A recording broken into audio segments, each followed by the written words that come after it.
Hi, my name is Ainsley Battles. Thank you for joining us this week for Joccupation. Today we'll be discussing clarity. Yeah, so my name is Lamont Turner from Franklin, Tennessee, and I went to Vanderbilt by way of playing sports. Here you'll see my background, and the beautiful thing I love about sports, it provides an opportunity to grow. And for me, I grew socially. So I stepped outside of the neighborhood with the neighborhood friends here, predominantly Black. I didn't go to the public school route, even though I maintained the relationships in the neighborhood. I went to a predominantly white school, college prep school called Battleground Academy. And it allowed me to grow socially. So it expanded my network.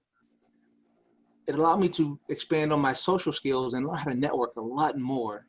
And really, it prepared me how to interact with the school that I was going to go to, a lot of the schoolmates, classmates there, as far as Vanderbilt University. And so I did that. And then as a competitor, BGA helped me learn how to compete as we won a state championship there. And also, too, most importantly, we executed. Because, again, we learned how to execute, but as a competitor, it allowed me to overcome the fear of trying and how to get back up and learn how not to quit. So those skills allowed me to go to Vanderbilt, as you can see here. So I made one transition from the other, went to Vanderbilt, played well enough to actually get acknowledged by the Cleveland Browns. And I actually made an all-star team and all that. But I went there to the Cleveland Brown facility. And shortly after being there, after a month or two or maybe a few, I got a tap on the shoulder in the weight room saying, hey, all of a sudden your playing career is over. So I quickly had to make a transition, which is here. This is me right here. You can see Lamont Turner. All of a sudden, I found myself in a situation that I didn't really know what to do. I actually found myself in the underdog situation, kind of like I was at Vanderbilt. If you don't know anything about SEC football, Vanderbilt was the underdog historically. So actually, people didn't really expect us to win. I felt the same way when I showed up in corporate America. All of these seasoned sales reps have now attained their long acquired dream of becoming a medical sales rep to go into the OR and sell medical equipment. And for, that's like almost the pinnacle or the NFL, if you will, of the sales career. At least it was perceived to be, whether it was or not. And they looked at me with no sales background. They looked at me as nothing but a jock. Like, how did you get here? What have you done to be here? So again, I felt like an underdog, very similar to when I was at Vanderbilt. Here I am as an underdog playing in the SEC. And I found myself once again in a position having to make a quick transition, just like I did from BGA to Vanderbilt, from Vanderbilt football field to the Vanderbilt academic classroom. And what I found was, because I had that same uncomfortable feeling of transition, I said, hold on, I've done this before. When people call me an underdog, hey, they didn't know the fight within me, that I was here to compete. Again, I told you about sports and athletics. It provided the opportunity for me to grow and learn how to compete. So in doing that, again, I was once again in the same situation. So the same way I documented this picture of actual transition and when I actually came to the sales position, what gave me the confidence to be able to compete on the corporate level without any experience as the underdog was to compete for that position. I had to document and prove to others that I had what it took. And it took me actually searching within myself to actually retrieve the documentation, to reflect back on my own story. And that's how I knew I more than had what it takes to win. So in this transitional state of actually going through corporate America, once again, I reflected, on their scoreboard, they deemed me to be an underdog and I had no chance of winning, but I had an internal scoreboard that I knew by actually researching myself, knowing my story. And in doing so, with this next transition, after I came through that because of the skills that I had actually garnered or whatnot, I actually assembled a book. It's called Winning Beyond the Scoreboard. Winning Beyond the Scoreboard that others had dictated for me is being a loser in the sales career arena. Well, again, this was the research that I documented to kind of show you along the way. And some of the questions, this is a 60-step process for any underdog to really overcome the scoreboard that people dictate for you as a loser or an underdog. Again, with that same transitional process from sports to whatever your next phase is, document your life experience, document your story so you can go back and reflect on how you got through those other situations. And by chance, if someone tries to tell you that, oh, you're not winning, that fake scoreboard, oh, it doesn't really matter. Well, here we have the winningest coach in college football tells you that you don't have to get a trophy in order to be a winner. So in your transitional phase, it's important that you always remember that in your transition, where when it looks like you're losing, you are still winning in so many ways that you haven't really had a chance to calculate and realize. And that was one of the first steps that I had to do personally. And I recommend that for anybody going through a sports career transition to actually do inventory of your life experience to see how you've actually won and lost on the scoreboard and beyond the scoreboard. What you'll see in the transitional process, it doesn't stop. And it's not just one scoreboard. So it wasn't the monetary scoreboard on this one. It was actually my health scoreboard. Then you go to my family. Something about having kids that really kind of changes the game. It changes the scoreboard up, right? And so for me, again, the biggest skill set that I learned by going from one transition to another, really sit and embrace the beauty of the transition, by the way, because again, there's so much sweetness in that transition. I'm talking about when you're at the valley deep, that's where the richest fruit is. So when you're in these transitions where you kind of feel like you're not going to make it, I look back now going through that process with my kids, I never really thought that we would kind of get through it, and I feel like I'm somewhat in the same situation now. That's not going to stop. And that's why I'm doing inventory of like what's important. And so for me, now that I have a family, I've made some money. I've made a lot of mistakes, a lot of wasted time, but now I'm trying to be efficient with my time. So I'm living a purposeful life. So my scoreboard has changed again. And so I'm taking an actual pay cut to actually win on different scoreboards down the road in order to position my family in a better deal. So this is my transition story. It's always in transition.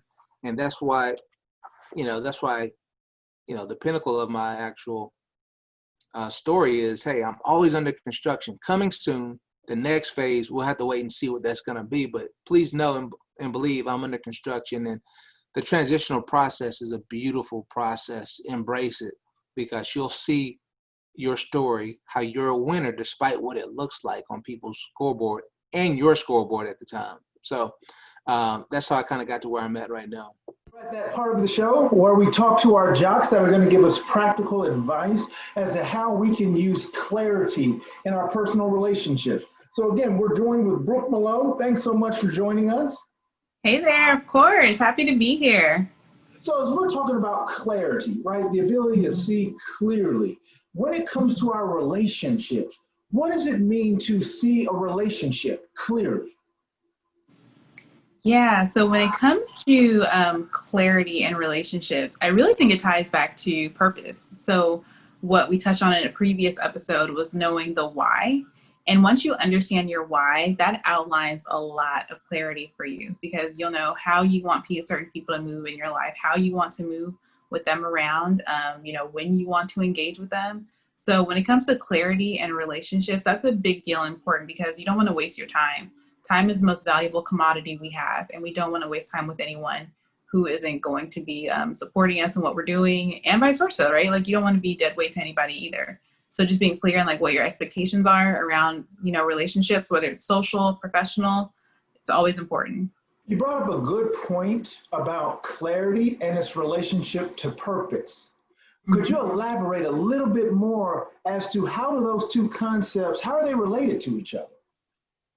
Absolutely. So purpose is the why, right? So Why are we doing certain things? Why do we have people in our lives? Why are we, we have our behaviors? And when it comes to clarity, that's really like the path. And I think of it more as a how, right? So how am I going to engage with this person? How am I going to engage with self, right? Because when we think about relationships, oftentimes we think about relationships with other people, but it's also relationship to self, right? So when I know my purpose and my why, I can be very clear on my day-to-day, my schedule, which really, I feel like sometimes we overlook about like how those small habits, those small daily consistent habits can make a big difference in our lives in a big way, with ourselves and how we interact with other people.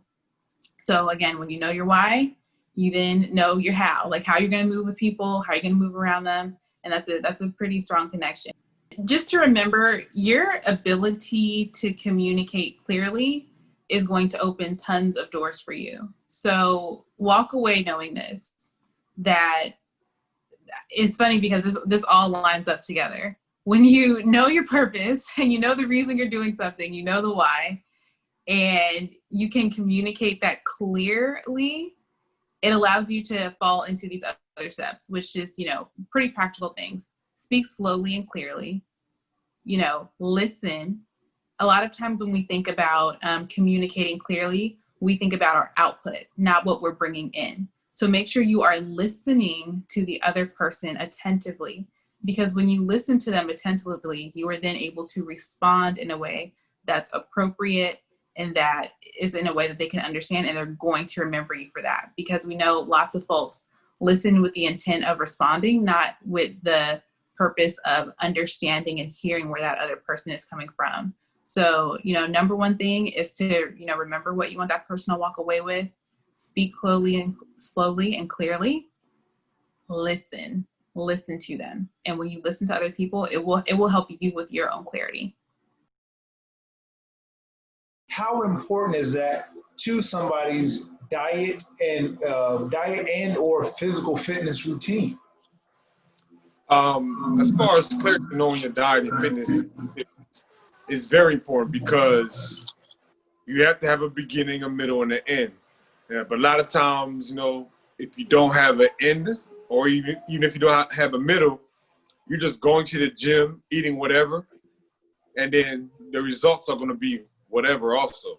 So you want to see the results that you have. But if you have a certain goal, specifically you want to lose 20 pounds and you want to look a certain way, that's when the clarity of the vision of knowing what to put in your body, what to eat, what times you should eat, how much calories you should be eating versus your macros and your micros, like all those little things come into effect when you have a clarity of what you want your body to look like and how healthy you want to be. So that's a big determinant. If you don't have a certain goal as far as health wise, all you want to do is just lose weight, then you can definitely do that on your own. Just go run, but you might not look the way you want to look like until you put the specific steps in order. That's when you have a clarity of what you need and how you're going to accomplish that goal. So what happens to your fitness routine when it lacks clarity?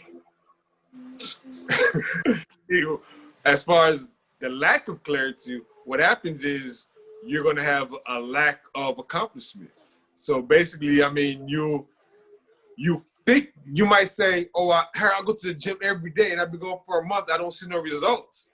And I'd be like, "Because you have no clarity. You're just going to the gym."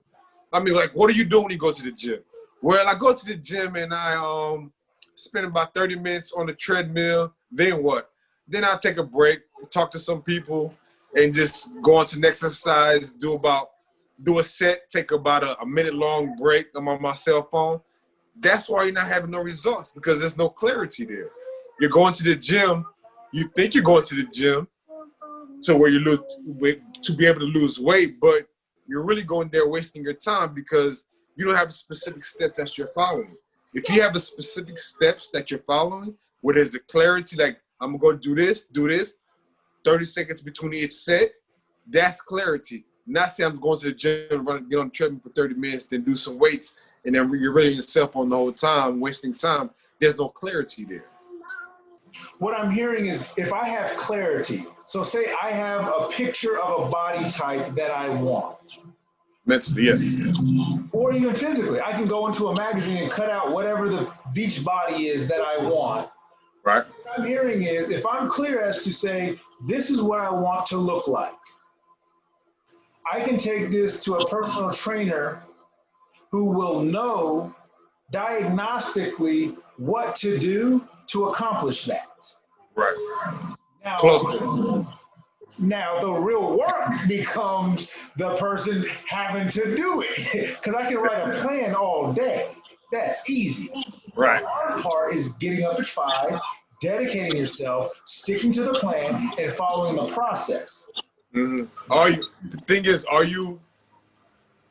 you might have a picture of what you want, but are you disciplined enough to do what it takes to get to that, to become that picture that you have mentally in your mind or physically, like you said?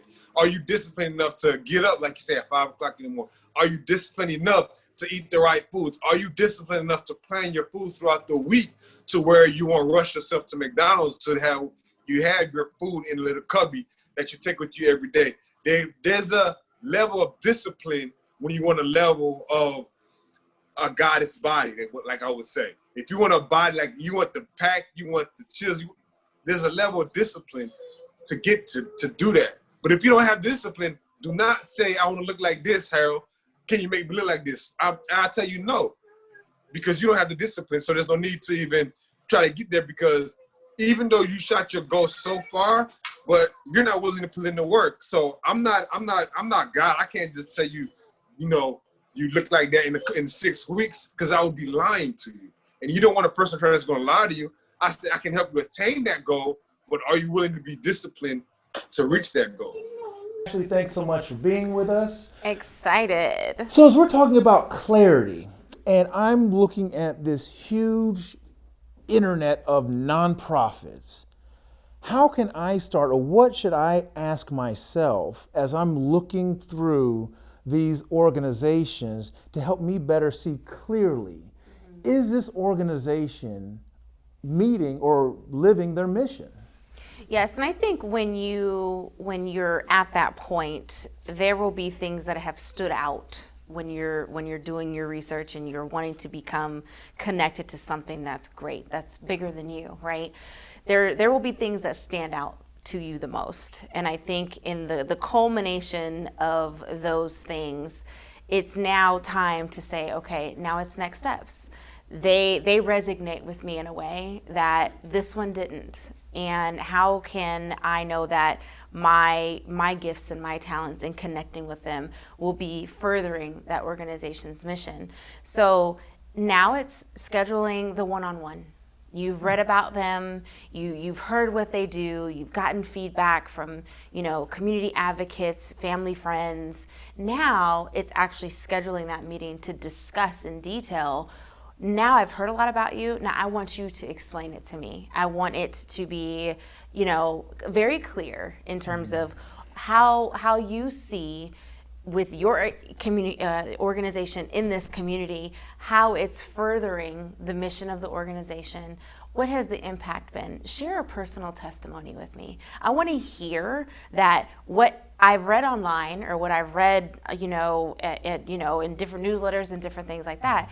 Now I want to know what that looks like. So scheduling that face-to-face is very important at this time, because now, one, you've connected to say, I want to know more about you. Now when you meet with them, have they read up on you and your gifts and the things that you've been able to execute along your journey? So the face-to-face is very important at this point. And that's what I was going to ask you, is in that face-to-face, because the majority of human interaction is nonverbal. Right. So as we're talking about seeing clearly, and you're in that space, you're in that meeting, what are you looking for? You already elaborated on, do they know me? Right. But what else are you looking for during that conversation that should actually be shared with you? This isn't something that you need to pry. Right. You're an expert in this space, and you know nonprofits that talk a good game and don't execute, and you know those organizations that are executing and they don't have time to talk because they're doing the work. Absolutely. In those conversations, you'll be able to see the authenticity. When an individual loves what they do, it's not seen as work. It is passion. It is something that is bigger than themselves. So when you're talking, you'll feel a connection, or you'll feel like, oh, I need to run out this door right now. Time is of the essence. For them to know that you're serious about becoming connected with them, and how in doing your research, now it's time for you to tell me those nuggets that I'll be able to take away to say, is this the right move or not? And so it will be in that conversation. You'll see it very, very clear. Is it coming across as if it's scripted? Or is it coming across as if bringing you on is going to add so much value to the organization because XYZ? So you'll see it in that conversation. It'll be very clear. Right. And I think even to that point, the strongest sign, at least for me, would be an organization that doesn't necessarily need you. Right. They're inviting you to come along on their journey. Absolutely. And I think that's a space for at least the transition as you're going through those unknowns. Sometimes you don't have to pedal the bike. Sometimes you can ride on that bike. Absolutely. Yeah. So Ashley, thank you so much for the practical advice. Is there anything in closing when we're talking about clarity and the ability to see clearly when you're vetting organizations, when you're really taking a sober look at your community? Is there any, I guess, final advice to give to that person who wants to affect change? Being true to yourself. You owe yourself that accountability in your next season. And so being able to look through and having done your research and becoming connected, now, is this really what you want to do? Because there are a ton of causes out there to become connected to. You just have to make sure that you're true to yourself, because your next season will be one of fruit and being able to water those seeds that need to be watered. So be true to yourself. Thank you. Yes. We have Courtney with us. Thank you so much. Oh, my pleasure. So we've been talking about the ability to see clearly. Because when we can see clearly, we know what the appropriate action 100%. is. But when we start having our judgment clouded by perception, by achievement, by defeat, by recognition, by just life, what does it actually mean to see clearly? What a great question. In my opinion, to see clearly means you have stripped away anything and everything that doesn't come from you, meaning the cheers, the boos, the stories, the input from others, people's opinions, outside events that have happened to you. When you can strip everything away and get very still and very quiet, your voice can become very clear. That type of clarity is the direction that we need to make decisions out of. So when I hear clarity, what comes to mind is a sculptor, right? Painters create their images by adding things to the canvas. A sculptor actually creates the image by removing what's around. And that's some of the things I know when I was going through my own transition is realizing you're not a ball player, but you're also not smart. You're also not attractive. You're also not talented. You're just a person. And you're a person like everybody else. And the first thing that happens when you do look into that, you feel insignificant. Invisible. You feel, just like a grain of sand on the beach. So when we come to these kinds of realizations, right, those moments, what's some advice as to what a person can do while they're in that moment? Because I see that as the moment of, I'll have another drink now, right? Yeah, like that's the time where it's like, and I need to leave. I need to get out of that space. Right. But it's kind of like that. You work so hard to get to that space. What do you do when you're in it? That's the opportunity. That's what's so extraordinary for those of us who are able to strip everything down and arrive at such a pure space. That's the moment you rebuild. That's the moment possibility becomes reality. At that moment, in that realization, you have the entire universe at your disposal to rebuild, recreate, repopulate your life and your world inside and out to be exactly what you want it to be next. What do you think about the adage that says, a man that has nothing to lose has everything to gain? I love that because it tells me that that man is not a hostage to anything or anyone in his life. He has nothing to lose. His creed lies within himself. His allegiance lies within himself. A man who has nothing, to me, I don't hear, well, a man who has nothing and lives under a bridge. I hear a man who is free. I hear a man who has no chains. I hear a man who is spiritually and emotionally available for possibility. The world is his. The world is his. Why do we create filters? Well, I guess let's back up.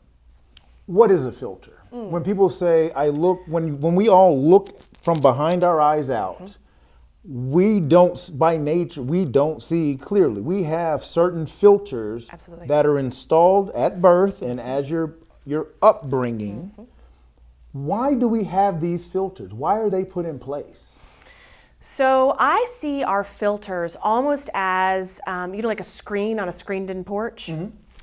A piece of screening pulled over our ability to see our reality. And each fiber in the screen is made up of one of my parents' opinions, one of my cultural views that I have been exposed to and sort of like beaten into submission with, a bias, a fear, information, lack thereof, right? And so all of these fibers are interwoven and meshed to create a barrier.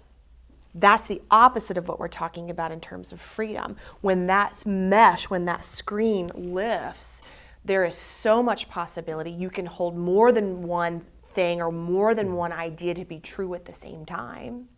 And you are not hostage to one train of thought. You are not hostage to one opinion. You don't have to do what your parents told you was right or the way that you were brought up. So some of the fibers in our mesh are formed in the womb. Some of them are genetic. Some of them are passed down from generation to generation. Others are triggered and put into place by traumas or events from our childhood.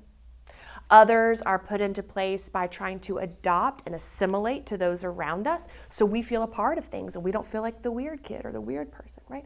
And so before we know it, you blink and you're an adult and you've got this thick mesh in front of you. And that's when the world can sort of start to feel like it's closing in on you a little bit. Lifting that screen up, recognizing your own bias and your own fear and your own misinformation, being really tuned in to thinking about your thinking. Is it really yours? Is it someone else's that you just sort of picked up where they left off? Is that really yours? Is it not? And being able to, like we were talking about, as the sculptor, sort of shave off these things that really aren't yours to begin with. The weight lifts off of you. The screen lifts up. You are free and clear to live your life and be exactly who you're supposed to be on this planet, to live your purpose, to have a clear sense of direction and a way to plug into the universe around you. Something that, because we share a commonality in our nerddom. So etymology, right? Where words come from. The word tradition. When I actually looked up the definition of the word tradition, it actually means to betray the present. So when we go through our lexicon of the tradition of, I'm starting to learn the word tradition is more of an anchor to carry things into the future rather than letting them go. That's right. So what I'm hearing is the more we let go, the freer you become. So with the filters, if they're put in place, how can we change them? First is identifying them. We can't change them until we know what they are. And so I think the first step to changing the filter or getting rid of it altogether, right, is to be able to take an honest look at things that you're afraid of, things that you love, things that you know a lot about, things that you don't, beliefs you have. Why do you have these beliefs? Do I really feel strongly about this or do I not? Do I think I'm supposed to feel strongly about this? If I'm a good person, I'm supposed to care about that. Like, really, I don't. So a lot of the work that I do, especially with my athletes who are transitioning into being more of a civilian, what's important to you? We call it values work. What's valuable to you? What's important to you? And a lot of times I'll get a long list of all these things. This is what I think is important. This is what's important. It's important. And as we sort of strip it down, well, you know what? These couple things on this list, I don't know if I value that. I just kind of think like, that's how I was raised, but I don't really know if this is important to me. So it's the shedding process. It's molting. It's part of a natural evolutionary process, and I think that is how you can really start to realign yourself with your values and live a life that is congruent with what's valuable to you instead of living a life through that screen. Perfect. So somebody sees this, somebody says, okay, I know I have bias, regardless of what it is. Absolutely. Right? Who is somebody they can talk to? Who is somebody... Because part of what I think when I'm thinking like clarity and clear is like the conversation I heard earlier about people think money is going to make them rich and the getting material possessions make them rich. Solve everything. Yeah. How can that person, I guess, see clearly? Or I guess they can't see clearly until they can see what's in their way. Mm-hmm. So what is something that... Is there something somebody could tangibly do, like a journal, write things down, talk to somebody? Is there like a tangible, because it seems so internal, what happens? How can somebody get that out? So one of the quickest ways to do it, and you can Google it, it's online everywhere, find a resource of listed values. Values are endless. There's a million of them. Find a pretty comprehensive list. There's 3 steps to it. First, go through and circle every single word on that page that jumps out at you. It could be acceptance, it could be accolades, it could be service, it could be money, it could be wisdom, it could be anything. Go through and circle everyone that talks to you. Step 2, go back through and cross off each one that, you know, upon second thought, I think I'm supposed to care about this, but I kind of don't. That's okay. Cross it off. Step 3, go back and put a big fat star next to your top 3. If you could live every day, make every decision, have every thought, have every relationship, have every emotional reaction, be filtered through those 3 words, what would they be? And then post it on your mirror, post it on your dashboard, put it on your phone, have those words in your visual all the time, and remind yourself to act accordingly. When our thoughts and our behavior and our words are all congruent, that is happiness. So in the same sense of preparing for a basketball game, watching tape, film, technique, if you take that same approach in this direction... Clarity. Crystal clear. Thanks for joining me. Now, your motivational speech. Difference between winning and success. Because everybody wants to be a winner. Win the game.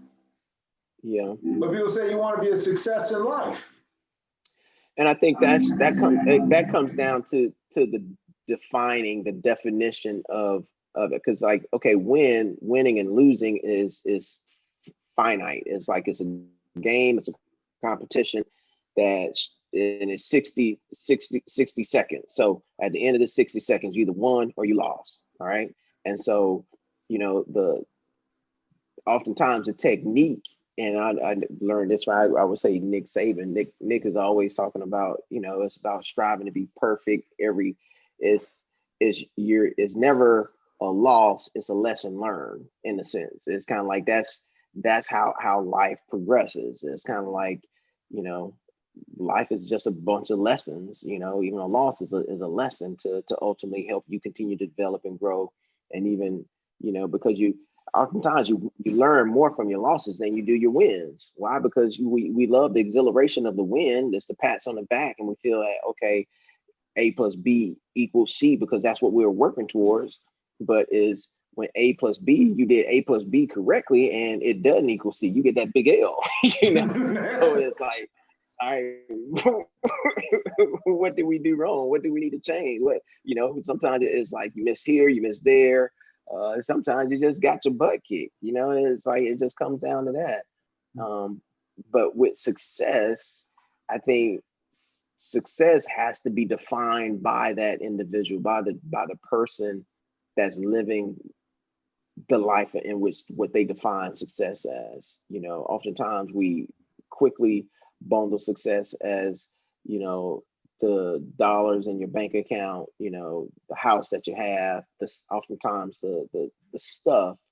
And I oftentimes, you know, success for me is more internal. It's kind of more of the things you can't measure physically. It's the stuff that's immeasurable. Is these relationships, is these friendships, is my relationship with my wife, is it flourishing? Is the relationship with my kids, is it flourishing? And am I doing my part to help them flourish and helping them persevere through different things?